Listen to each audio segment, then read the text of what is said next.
Good day, everyone. So today we are going to discuss about measures of position in group data. Okay, measures of position describe where a value lies in a data set. For group data, formulas are used to locate positions accurately. Measures of position in statistics describe where a value is located within a data set relative to other values. They show a data point's rank or standing when the data is arranged in order. Common measures of position include quartiles, deciles, and percentiles. This divide the data into equal parts and helps us understand how a value compares to the rest of the group. Group data. Group data are data arranged in class intervals. Each interval shows the number of values within a specific range. And a group data are used when data sets are large or it requires a specific range. So let's continue. This is the sample group data. As you can see that it is a table that has a class interval and frequency. So in a quartiles are divided into three equal parts. Quartile 1 has 25%, quartile 2 has 15%, which is the median, and quartile 3 has 75%. Okay, let's proceed to computing the quartiles of group data. So this is the following formula used, where LB stands for lower boundary of the QK class, and the N is the total frequency, and CF is equals to cumulative frequency. F is the frequency of the class, and I is the size of a class interval, while K is the nth quartile, where N is equals to 1, 2, and 3. Okay, now let's have an example. Normally, it has no lower boundary and also a cumulative frequency. So in order to determine the lower boundary, we will just subtract it to 0.5, which is 50.5 is equals to 49.5, and so on and so forth. And then now is for the cumulative frequency. In order to find it, we're just going to put the lower, which is the 4, and then as it goes higher we're just going to add it to the next frequency, like 4 plus 8 is equals to 12, 12 plus 14 is equals to 26, 26 plus 9 is equals to 35, and 35 plus 5 is equals to 40. So now we are going to find the first quartile class. So in order to find our first quartile class, we are going to use this formula, the Kn divided by 4. So our K will be 1 since it's the first quartile. And then times 40 since it's 40 students, and divided by 4. So 1 times 40 divided by 4 is equals to 10. Okay, now next is we're going to go back to the table, which we're going to find the cumulative frequency that has more than 10, which is it's 10. So our cumulative frequency will be 12 since it's more than 10. And we're going to use that row to find our lower boundary and our before cumulative frequency and our frequency, and also the class interval, which is our lower boundary is 19.5, our cumulative frequency before is 4 since it's less than 10.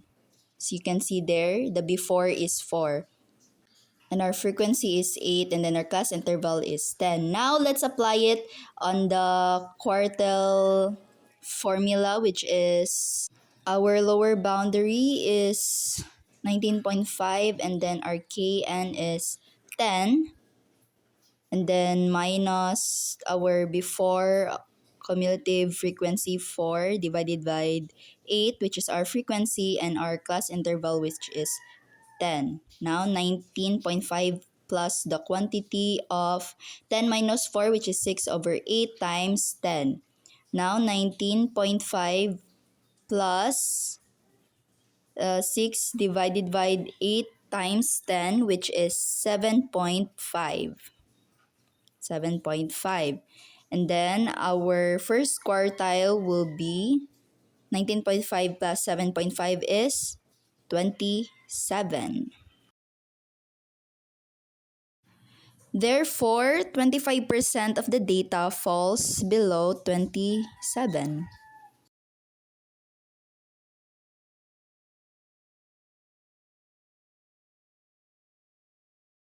Deciles divide a dataset into 10 equal parts. They are labeled D1 to D9, where each decile marks a specific position in the distribution. For example, D1 is the 10th percentile, and D5 is the 50th percentile, and etc. In the group data, we use a formula to calculate the exact value of a decile within a frequency distribution. So where LB is the lower boundary of the decile class and N is the total frequency, and CFB, cumulative frequency before the decile class, FDK, frequency of the decile class, I is class interval size, and K is the decile number from 1 to 9. Now we will calculate for deciles. So here is calculate the deciles for of the scores of 40 students. Now we're going to find the D4 class. We're going to use the formula Kn over 10. So our K will be 4 since it's D4, and then 40 since it's 40 students. So divide 10. So 4 times 40 divide 10 is 16. So since 616, we are going to go back to the table, which we're going to find which of the cumulative frequency has the highest value, which is we're going to choose the 26. So there we will determine that row, which is the lower boundary, which is 29.5, our cumulative frequency, which is 12 since it's before, which is the lowest, and our frequency, which is 14, and then our class interval is 10. So now we will apply the deciles formula, which is our lower boundary 29.5 plus the quantity of 16 minus 12 divided by 14 times our class interval, which is 10. Okay, so 29.5 plus 16 minus 12, which is 4, divided by 14 times 10. So 29.5 plus 4 divided by 14 times 10 is 2.86. So equals to 32.36. That will be our deciles for. These are percentiles group data. Percentiles divide data into 100 equal parts. Commonly used in test scores. The percentile of group data. 1. The following formula is used in finding the percentile of group data. This is our formula. P sub k equals LB plus parenthesis Kn over 100 minus CF sub N over F sub PX parenthesis I, where LB equals lower boundary of P sub k plus N equals total frequency, CF sub N equals cumulative frequency of the class before the P sub k class. VP sub k equals frequency of interval. I equals size of the class interval. K equals net quartile, where N equals 1, 2, 3, 99.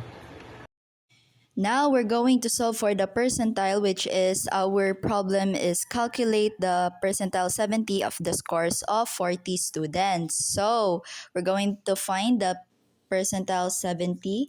We're going to use the formula Kn over 100. So 70 times 40, since we're looking for 70, and then 40 for 40 students, divided by 100. So 70 times 40 divided by 100 is 28. Now we're going back to the table, which we're going to find the highest cumulative frequency, which is 35. And we're going to use that row to find our lower boundary, our cumulative before frequency, and our frequency and our class interval. So our lower boundary is 39.5. Our cumulative frequency before is 26, 26, since it's the lowest. And then our frequency for the PK, which is 9. And then our class interval will be 10.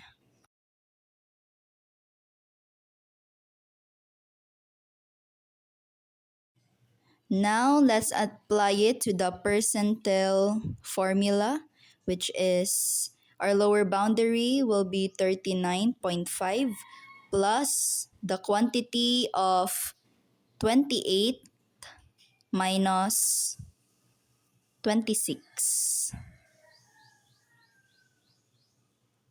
divided by 9 times 10.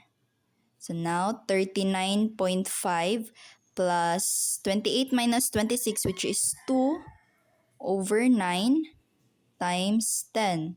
So 39.5 plus 2 divided by 9 times 10 will be 2.2. So our P70 will be 41.7.